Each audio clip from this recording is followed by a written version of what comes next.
So we have UFC Fight Night. Hernandez taking on Pereira this weekend. A lot of people are hating on this card. I don't know why. I don't mind this card at all. I think it's actually not bad for a Fight Night card. I like this main event too. Michelle Pereira taking on Fluffy Hernandez. That's not bad right there. Last card. If you watched our last card, we went 90 something percent, I believe. We hit every pick except our main event. So the only fight we lost on was Tatsuro Taira. First loss he's gave me. Most people had it 2-2 going into the fifth round, and I truly believe he was maybe one takedown away from winning that fight. If he was able to get that last takedown there, he could have won the fight. He was close. Super close. He just seemed a little gassed. It was his first 5-rounder.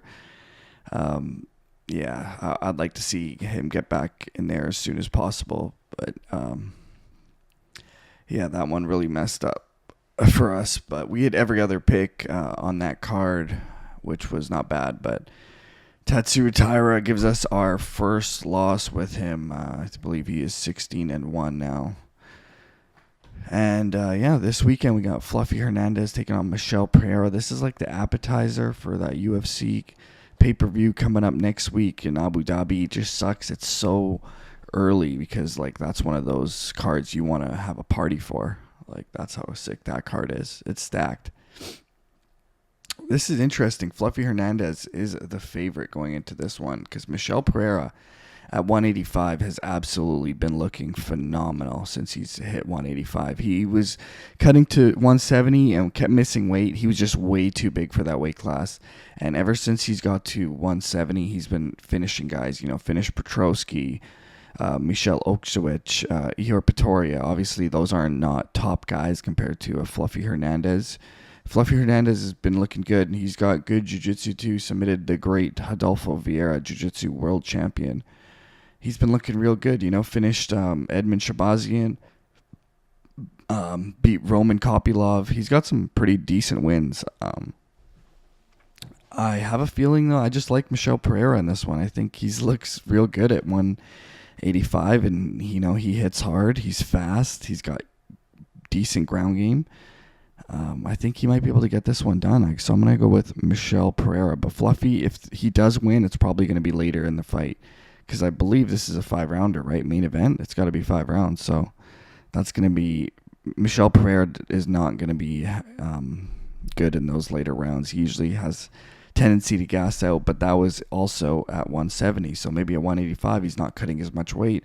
His cardio might be a little better, right? So, but I'll still feel in Michelle Pereira on that one.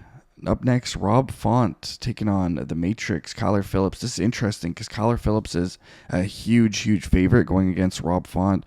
And, Rob Font's fought much, much better competition. But obviously, he only has one win in his last 4 or 5 fights. But those are against top guys. And he does have a win over Adrian Yanez, finished Adrian Yanez. Yeah, so I got Kyler Phillips, though, in this one. I'll tell you why. Kyler Phillips, man, he is really good. I've realized how good he was when he beat Yadong Song. That was really impressive to me. But he has had that, one fight with Julian Paiva that wasn't, impressive. But that was, 3-4 years ago. So he's been looking pretty good. So I'm going to go with Kyler Phillips on this one. I think he's going to be able to also take Rob Font down if he wants to. And I think that might be the difference maker. And Rob Font, he's fought the who's who. Look at his last few guys he's fought. Davison Figueiredo, Corey Sandhagen, Adrian Yanez, Chito Vera, Jose Aldo, Cody Garbrandt, Marlon Moraes, Ricky Simone, Sergio Pettis, Rafael Sansao, Tiago Almeida, Pedro Munoz. This guy's fought everybody. Rob Font, he's got a lot of experience, I'm not going to lie. So that's a little disrespectful giving him, plus 325 odds, but, clearly 37 years of age at the lighter weight classes is going to be extremely tough. And against a killer like Phillips, that's a tough one. Charles Johnson taking on Sumudaerji. Charles Johnson's actually pretty good. I realized how good he was when he lost to Muhammad Mokaev. He did lose the fight, but he did pretty good. He did pretty good, and I was like, okay, he's not bad. But even after that, he had 3 losses. But then he's on a 3-fight win streak right now. So taking on Sumudaerji. Sumudaerji, on the other hand, has been getting destroyed. He's coming off 2 straight losses.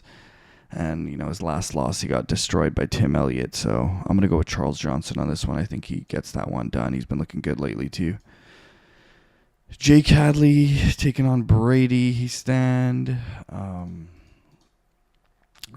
So Jake Hadley's got 1 win in his last 3 fights. He did lose, his last, or not his last fight, but the fight before that to Charles Johnson, who's fighting right after him.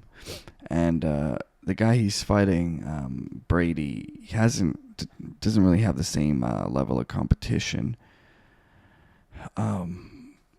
Or no, I wouldn't say that, actually. I would say, I would say Jake Hadley's probably has a little more experience. But, not too much. 11 fights. Jake Hadley here got 14. He's the underdog going into this one. To be honest, I have no idea with this one. This one could go either way. I'll go with, if I had to make a pick, I would take probably Brady, just because, he's on a little win streak here, 3 fights in a row. And our boy Jake Hadley here has won in his last 3, so he's only got 1 win in his last 3 fights. So I'll go with Brady. This one's interesting. The Damage, 40 years old, taking on 39-year-old Daniel Pineda. Daniel Pineda was looking a little good on the PFL. Ever since he came to the UFC, has not been looking good at all. I have no idea with this one, because Darren the Damage Elkins, he's unpredictable, man. He can come in there and just destroy guys. And I have no idea with this one. He's 40 years old. Which damage are you going to get? I'm sort of leaning towards Pineda. I think he should be able to get this one done. But at the same time, he has not been looking good since he got to the UFC. He's killing it in the PFL, but if I were to bet on this one, I'd probably take the over. Go with the over on that one. This one's interesting. Asu Almabayev. I'm pretty sure he's that guy who trains with our other boy from Kazakhstan, Shavkat Rakhmonov, who's actually scheduled to fight Bilal. That's a crazy fight. Props to Bilal for taking the fight. I thought he didn't want to. UFC must have pushed him, because I know he was calling for Usman, which made 0 sense. Usman's lost 3 in a row. I don't know how you get a title shot off after losing 3 fights in a row. And if you're the champions shouldn't be able to pick for fights. You want to take the best contender coming up. That's what it's, that's why being a champion is so nuts. Mateus Nicolau taking on Asu Almabayev. Asu Almabayev's on a nice win streak. 16 wins in a row, and he's only minus 170. Oof. I don't know. Mateus Nicolau is good, but, he's been getting finished. His last 2 fights, he got finished pretty viciously by Alex Perez and Brandon Moibel. I'm going to go with the guy from Kazakhstan, Asu Almabayev. I think he gets this one done here. Up next, we got the training partner of McGregor at SBG there, Brad Katona. He was on the Ultimate Fighter as well. Looked really good on the Ultimate Fighter. Taking on Gene Matsumoto. I realized how Gene Matsumoto is a killer. I've seen him on the Contender Series. He's really good. But he's only had 1 fight in the UFC. He's 1 fight on the Contender Series, 1 fight on the UFC. And Brad Katona is experienced. And that being said, he's plus 215 going into this. That's crazy. They're really counting out Brad Katona in this one. I don't know if I agree with that, to be honest. Do I think he should be an underdog? Maybe like plus 120, plus 130. Gene Matsumoto is good, though. 15-0. Clearly, the guy knows how to win. Brad Katona, on the other hand, he's been looking not bad. He's coming off a win. He's had, let's see here, he only has 1 loss in his last 8 fights or something, pretty decent. So, but I'm gonna lean towards the undefeated Gene Matsumoto. He's been looking really good. So, I think he probably should get this one done. last one I'm going to touch on. Is that big Taekwondo guy, Robelis Despaigne. This guy's a murderer, but he has 0 ground game. So clearly the key to victory for Austin Lane here, take the fight down and get the submission here, or ground and pound, grind it out, whatever Waldo Cortez Acosta did. He pretty much wrote the blueprint to beat the striker, but you don't want to strike with this guy. He's a monster. He's got really good striking. He can knock people out, and I think that's what the UFC is sort of counting on. Austin Lane, he's been getting knocked out as of lately, and I think